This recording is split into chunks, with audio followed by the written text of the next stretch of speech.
wrestling news, and we'll go over SmackDown and then call it a night here tonight, ladies and gentlemen. All right, so some news, and that is that Devon Dudley, half of the Dudley Boys, with his long tag team partner Baba Ray. I think he's doing something for I forgot what company it is. But they want to do something, and they want to have Baba Ray is gonna have like a match, and they were trying to get Devon to be like on his corner, and like eventually maybe have him like not. He had like a surgery, like an what was it, like a neck or a surgery, back or neck surgery a few months ago, and I don't think he's allowed to get in the ring. So the WWE apparently is afraid that they're gonna have him get in the ring and do something physical where he can hurt himself.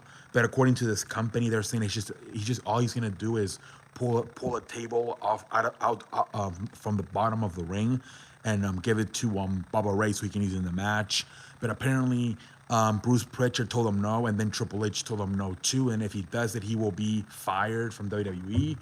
So at first, the company was very pissed off because they had already promoted the match that Devon Dudley was going to be at the show. But now they deleted the tweet, and now they apologize that we completely understand why WWE is not allowing Devon Dudley to participate in this stuff. So yeah, man. I mean, you're hearing guys like obviously Carl Anderson is doing stuff with New Japan, right? He never relinquished the never open weight championship. He actually already defended it a few weeks ago, and now he's going to defend it again, I believe, at Wrestle Kingdom in January. Shinsuke Nakamura is going to, I believe, also in January have a match over there in Japan with Noah. Um, there's rumors that AJ Styles might also be in New Japan in January. So a lot of people were kind of confused. How come they didn't let Devon Dudley do this? He's not even going to be in the ring. He's just going to be like on ringside. But I guess I don't know why they're afraid he can get hurt or something. I don't know, but so it looks like Devon Dudley will not be allowed to be at Bubba Ray's ringside corner. But anyways, let's move on, ladies and gentlemen. Um, so apparently, man, AEW is very happy with the main event between the woman, um, Jamie Hayter and Shadia. Very satisfied with it, and yeah, I thought that was one of the best matches they had. I believe that was the first time they had the woman main event at Dynamite, probably since Thunder Rosa Britt Baker women's match. I thought it was a very good match. So according backstage, very positive. Tony Khan, a bunch of people very happy with that match, very satisfied. Um, so then there's that. And now going back to WWE, apparently, so they're saying what's the situation with the new drug policy? The WWE drug policy is if you fail a drug test at once, you're suspended for 60 days. If you fail a drug test twice, you're suspended for 90 days. And if you fail a test for a third time, you're fired. But they're saying they might have changed the policy due to the AEW competition. They're saying there's a bunch of big stars, like famous wrestlers, that already have two strikes, and they're afraid they're gonna want to get the third one on purpose to try to get fired and go to AEW. So apparently WWE right now is it's being a lot more loose with their drug policy. There's rumors that Matt Riddle has already failed two tests this year, one in July and then another one right now in December. Um, and then if he supposedly fails another one, they could fire him, but it looks like they might not fire him. There's a rumor going around that Randy Orton has already failed two drug tests, and then if he fails a third one, he will be fired. But due to the fearness of Randy Orton going to AEW, obviously right now he's hurt, but let's say he gets healthy, comes back and fails a drug test, that WWE will not fire him due to they just don't want him to go to AEW. So apparently WWE losing it up a lot of with the drug policy due to fear that guys are going to start to try to fail drug tests on purpose to try to get fired and go to AEW. They already said you're allowed to do marijuana. So even if you fail due to marijuana, they don't count it. So yeah, man, that's what happens when there's competition, man, right? I guess you actually allowed to do drugs. Jesus Christ, man. And then now going to the final story before we do SmackDown recap, and that is that a bunch of free agents from AEW expected to to come in 2023. There's actually rumors right now that Orange Cassidy, who's the Alliance champion, is actually wrestling right now with no official contract. It's just like a verbal agreement, and then in the future he will sign a new contract with AEW. But as of right now, there's a lot of reports going on. He doesn't even have a contract right now. Just Orange Cassidy. They're also saying Kenny Omega's contract is going to expire in January, and then Chris Jericho and FTR contracts are also set to expire in the summer. So, and you saw FTR say in an interview that we look forward to working with Cody Rhodes once again very soon. So could FTR, you just saw this week they fucking lost to the Ass Boys. So they're not very happy with their booking. Because I don't see Chris Jericho leaving. I think he's gonna stay. I would imagine Kenny Omega stays as well. But the ones to look at is the FTR. I think if anybody would leave AEW in 2023, will probably be FTR. But something to keep an eye on. Supposedly there's Orange Cassidy does not have an official contract right now. It's just a verbal agreement. And Kenny Omega, Chris Jericho, and FTR set to be free agents in 2023.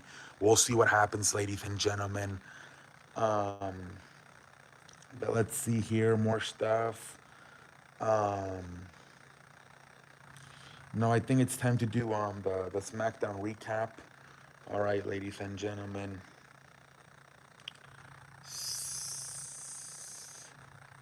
Mac SmackDown. What the hell's going on?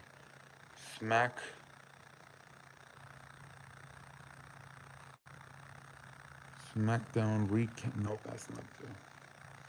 I'm always so. Why is it so hard to type on the iPad compared to the?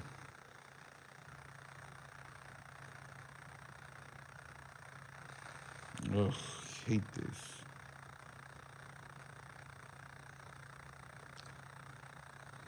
All right, let's see here. SmackDown recap.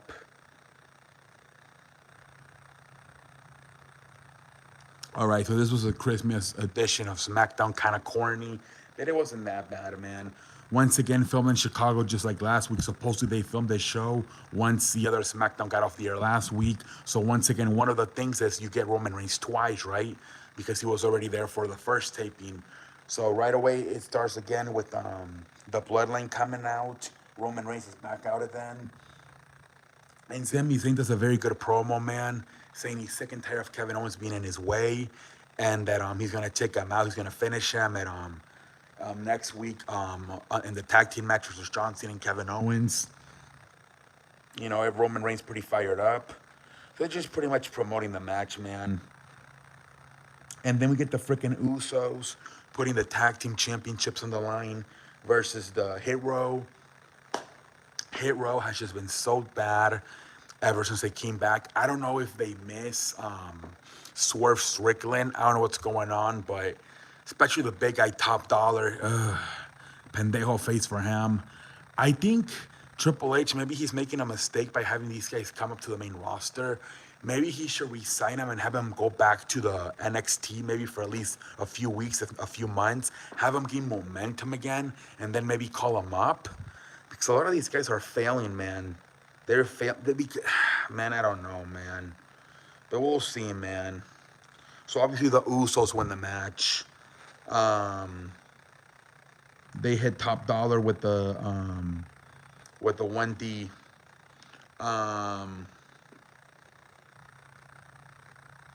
And then we get we get a gauntlet match, man, for the number one contender, for the women's champion. The winner of this gauntlet match will face Ronda Rousey.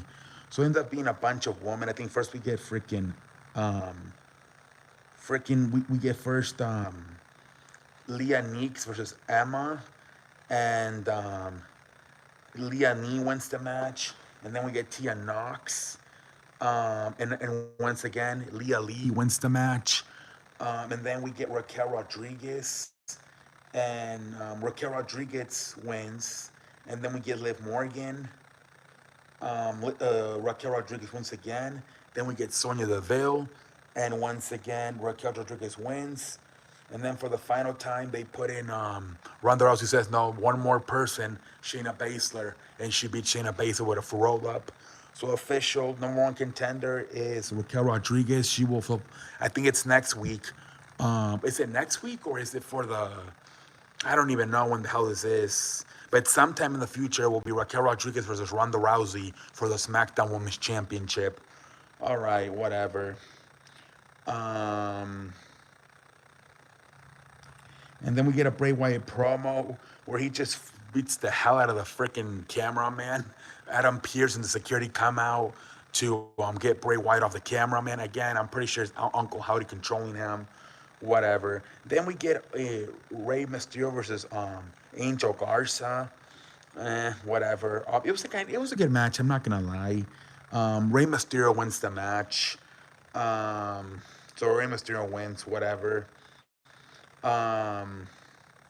Karrion Kross and Scarlett were watching this match in the crowd. Kind of weird. They never done that before. Usually do that. They either do it ringside or you're like a guest on the commentator's table. But no, they were actually in the crowd where the fans are. Pretty interesting. And then we get the main event, man. Braun Strowman, Ricochet versus Imperium. It was hilarious, man. Every time they would run them to the freaking tree, it would remind me of freaking Kenny Smith throwing Shaquille O'Neal to the freaking Christmas tree a few weeks ago on TNT. That thing was hilarious, man. They had the freaking big presents. They opened them. One was just a freaking random ballerina dancing. And then they put out the freaking the New Day as nutcrackers, and they literally they hit both the Imperium and the freaking nuts. That was kind of hilarious. At the end, man, Ricochet's all beat up. He legit got hurt. He got like busted open, and freaking Strowman gets a freaking he gets the ringside girl to kiss him in the lips. I guess they're dating in real life, so I guess it's whatever. And all of a sudden he like gets all this energy and he finishes off the match on fire. He hits a freaking frog splash, I believe, from the top of over Braun Strowman's shoulders, and that's pretty much the end of the match, man. Braun Strowman and Ricochet win the match. It was kind of hilarious, man. This show wasn't that bad for being a Christmas edition. They started off really good in the beginning with the Bloodline coming out, especially not only Bloodline, but Roman Reigns also there. And I guess the main event was cool too, right? The match was hilarious, man. You have the ballerina, the freaking New Day dressed as nutcrackers, kicking Imperium in the balls. You have the freaking little part there where Ricochet was like pretty much out of it, and he woke up after getting kissed by the ring announcer who turns out to be his real life girlfriend. It was a good match, man. It was a good show. Give it like maybe a C, a B. You see they kind of wasted a bunch of time with the gauntlet match. Just wasted a bunch of time with that shit. Whatever, ladies and gentlemen. Can't wait, man. Finally, we're getting close to the Royal Rumble, man. We're getting closer. But anyways, ladies and gentlemen, until next time, I'm out like a light.